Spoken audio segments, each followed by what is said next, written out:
আজকের ভিডিওতে আমরা দেখব কোয়াড্রেটিক ইকুয়েশন সম্পর্কে।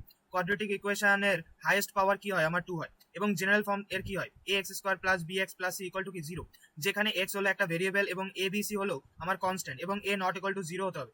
যদি a ইকুয়াল টু আমার 0 হয় তাহলে কি এই ভ্যালুটা আমার 0 হয়ে যায়, তখন এটা লিনিয়ার ইকুয়েশন হয়ে যায়। এই জন্য আমাকে a নট ইকুয়াল টু 0 হতে হবে। এবং কিভাবে আমি এর জেনারেল রুট বার করব তার জন্য একটা ফর্মুলা দেওয়া রয়েছে, সেটা হলো x equal to minus B plus minus root over B square minus 4ac by 2a। আর এই যে মানটা, এটাকে বলা হলো ডিসক্রিমিনেন্ট, যেটা কি বি স্কয়ার মাইনাস 4ac হয়। এবার এই যে কোয়াড্রেটিক ইকুয়েশন রয়েছে, এর দুটো রুট বেরোয়, একটা হলো x1 আর একটা হলো x2। এই দুটো রুটকে আমি এইভাবে লিখতে পারি, minus B plus root over B square minus 4ac by 2a। আর এখানে আমরা কি মাইনাস বি, এখানে শুধু প্লাসের জায়গায় কি হবে, মাইনাস হয়ে যাবে। তখন আমরা বের করতে পারবো x1 এবং x2 এর কি ভ্যালু।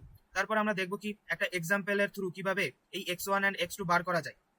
ওকে, তো x1 এর মাধ্যমে x1 যখন আমি বার করব তখন কি দেবো, এখানে প্লাস বসাবো। যখন আমাকে x2 বার করতে হবে তখন কি এখানে আমার মাইনাস বসাতে হবে। তো যখন আমি প্লাস বসাবো তখন কি ভ্যালু আসে, তখন আসে আমার 5 প্লাস 1/2, তার মানে হলো 3। এবার এখানে যদি আমি মাইনাস বসাই তাহলে ভ্যালু আসে হলো 5 মাইনাস 1/2 x2, এর ভ্যালু আসে হলো আমার 2।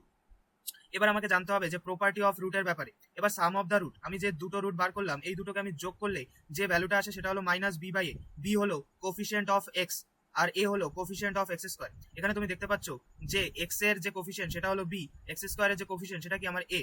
তেমনি ভাবে প্রোডাক্ট অফ রুট হয় হলো x1 into x2 equal to c by a. C হলো আমার কনস্ট্যান্টের ভ্যালু আর এ হলো কোফিশিয়েন্ট অফ এক্স স্কোয়ারের ভ্যালু। ঠিক আছে, এবার আমাকে প্রুভ করতে হবে যে এই দুটো রুটের যোগ করার পরে যে ভ্যালুটা আসে সেটা আর মাইনাস বি বাই এ করলে যে ভ্যালুটা আসে সেই দুটো সমান নাকি সমান না। তাহলে আমরা ভেরিফাই করতে হবে। তাহলে x1 প্লাস x2 যে দুটো রুট রয়েছে এই দুটো রুটটাকে আমি যদি যোগ করি তাহলে ভ্যালু কি আসে 5।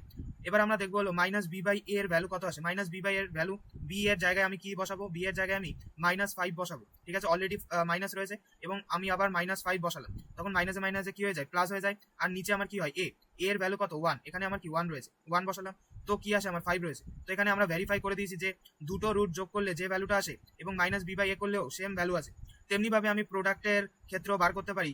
যদি x1 এর ভ্যালু আর x2 এর ভ্যালু যদি আমি গুণ করি তাহলে 6 আসে এবং সি বাই এ করলেও আমার 6 আসে। তো এটাও আমার ভেরিফাই হয়ে গেল।